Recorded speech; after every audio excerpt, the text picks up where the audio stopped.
Libro tercero, capítulo 1. Mi primera aventura.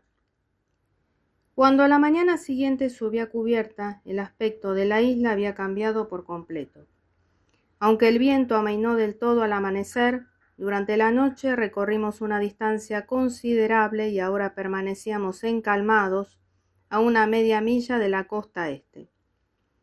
Bosques grisáceos cubrían gran parte del terreno y su monótona tonalidad era interrumpida a veces por franjas de tierra amarilla y altos árboles, al parecer de la familia del pino, que solitarios o en grupos descollaban entre los demás, pero la coloración general era triste.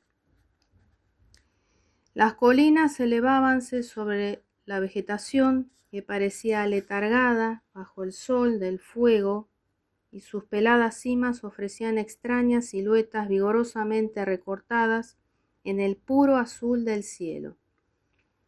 La más extraña de todas era la del Catalejo, cuyas paredes, que se elevaban verticalmente 300 o 400 pies por encima de las demás colinas, truncábanse de pronto, dando a la montaña la forma de un pedestal destinado a una estatua gigantesca.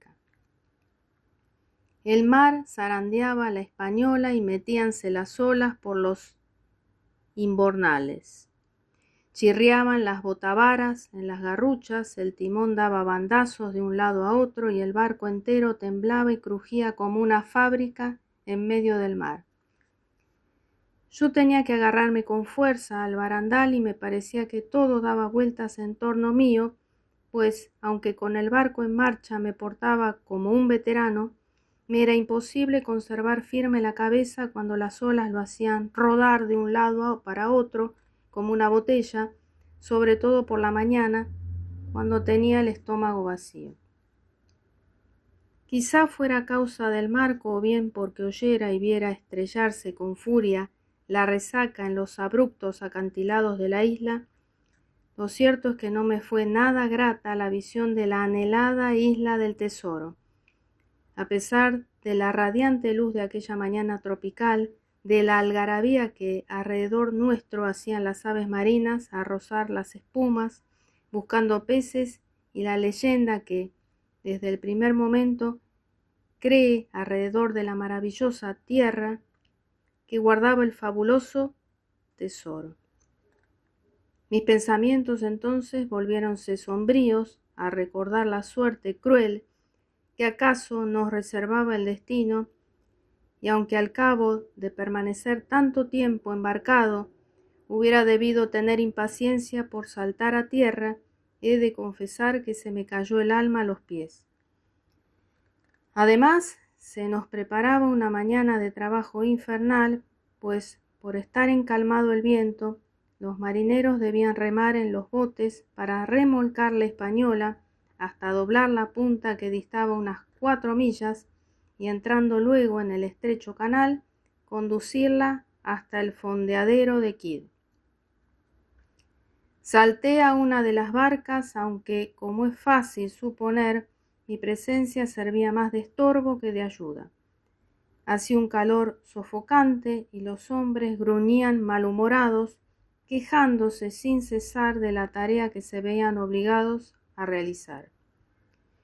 Anderson patroneaba el bote en que yo iba y en vez de mantener la disciplina se quejaba más que ninguno. Suerte que esto se acaba, decía cuando no blasfemaba. Menos mal que no durará mucho tiempo. Interpreté aquellas quejas como prodigiosos síntomas que denunciaban la creciente rebeldía de la tripulación, pues hasta entonces habían trabajado con esmero y diligencia. La vista de la isla había bastado para que toda disciplina se quebrantara y esperasen con impaciencia el momento de amotinarse. Durante toda la travesía John Silver permaneció junto al timonel, dirigiendo el navío, y ya no podía nadie dudar de que conocía perfectamente aquellos peligrosos lugares, pues aunque el encargado de la sonda decía encontrar más agua de la que indicaba el mapa, Silver no vaciló ni una sola vez. El reflejo arrastra mucho en este sitio y puede decirse que el fondo ha sido excavado con una azada. Adelante, respondía con asombrosa seguridad. Fondeamos precisamente en el lugar que estaba señalado en el mapa con un áncora a 1/3 de milla de ambas costas, la de la isla del Tesoro a la derecha y a nuestra izquierda la del Esqueleto. El fondo del mar era allí de arena finísima. El ruido que hizo el ancla al hundirse en el agua hizo levantar el vuelo a gran número de aves marinas que volaron en todas direcciones chillando para volver a posarse al poco tiempo, haciendo que todo quedara otra vez sumergido en un pesado silencio. El fondeadero estaba rodeado de tierra poblada de bosques, cuyos árboles crecían en el mismo límite señalado en tierra por la marea alta. La ribera era angosta y los cerros contiguos formaban una especie de anfiteatro amplio y árido.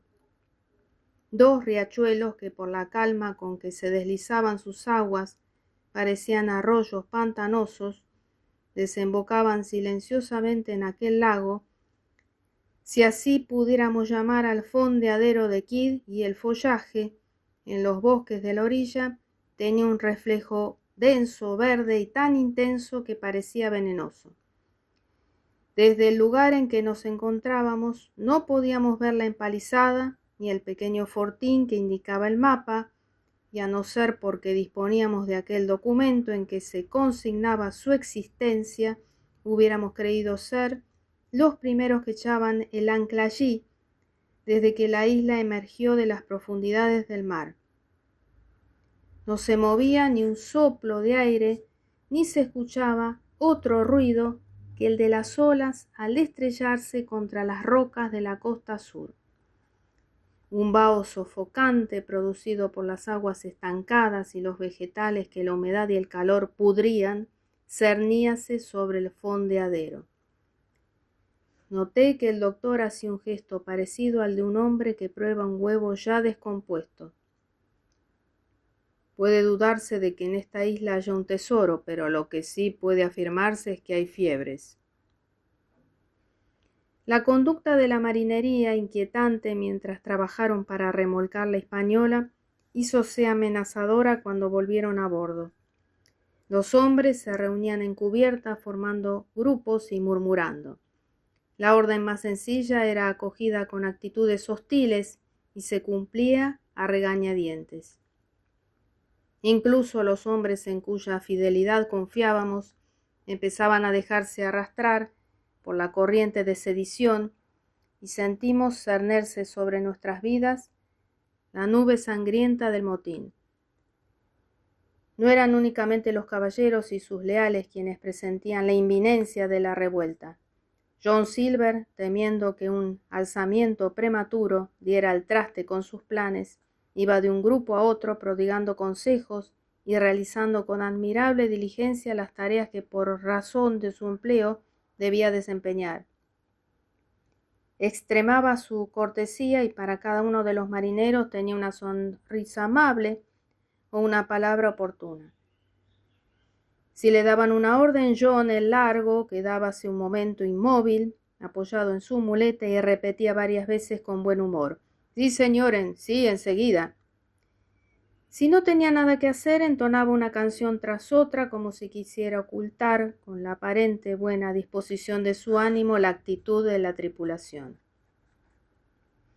De todas las siniestras señales de sublevación que aquella sombría tarde pudimos observar, creo que la peor era esta velada ansiedad de Silver. Cuando nos reunimos en la cámara para discutir lo que convenía hacer, el capitán dijo: «Señores, si doy una sola orden más, los marineros caerán sobre nosotros. La situación es muy delicada porque si alguno se niega a obedecerme tendré que castigarle, en cuyo caso sus compañeros se solidarizarán con él, y si paso por alto la insolencia, Silver sospechará que estamos al corriente de lo que traman. Solo hay un hombre a bordo que pueda ayudarnos». «¿Quién?», preguntó el squire. «John Silver», respondió con calma Smollett. Tiene tanto interés en calmar los ánimos como vos mismo. Y estoy convencido de que podría contener a los más impacientes si tuviera una ocasión favorable para hacerlo. Quizás sea lo más oportuno y conveniente que nosotros le proporcionemos tal coyuntura, concediendo a toda la tripulación permiso por toda una tarde, para que vayan a tierra, y si lo hacen, podremos apoderarnos del barco. En el supuesto de que no quieran desembarcar, nos resistiremos en la cámara y que Dios nos ayude a defender la justicia de nuestra causa. Desde luego, si John puede hablar con los principales en tierra, creo que los hará volver a bordo dóciles como corderos. Acordóse adoptar la solución que proponía Smollett y a todos los leales les entregaron 2 pistolas cargadas. Hunter, Joyce y Redruth fueron puestos en antecedentes de lo que ocurría y debo señalar que recibieron la noticia con más tranquilidad de la que esperábamos. Cuando nuestro bando estuvo así dispuesto y armado, el capitán Smollett subió a cubierta y reuniendo a los marineros les dijo: «Muchachos, el día ha sido muy caluroso y todos estamos cansados y con mal humor. A nadie le sentará mal un paseo por tierra y como aún no hemos izado las barcas, los que quieran ir pueden embarcar en ellas y permanecer en la isla toda la tarde. Media hora antes de ponerse el sol, dispararé un cañonazo». Creo que todos los marineros esperaban encontrar el tesoro apenas pusieran pie en la costa, pues cuando el capitán acabó de hablar, prorrumpieron en exclamaciones de alegría que hicieron volar de nuevo a las aves sobre nosotros. Smollett era lo bastante astuto para escabullirse en el momento oportuno, así que dejó a Silver que arreglara la partida a su gusto y bajó inmediatamente a la cámara. Su proceder era el mejor en tales circunstancias, pues si hubiera permanecido entre los marineros no habría podido fingir por más tiempo que ignoraba sus planes. La actitud del cocinero era muy clara. Habíase erigido en cabecilla de los descontentos y los tripulantes de la Española, amotinados ya, únicamente estaban dispuestos a obedecer sus órdenes.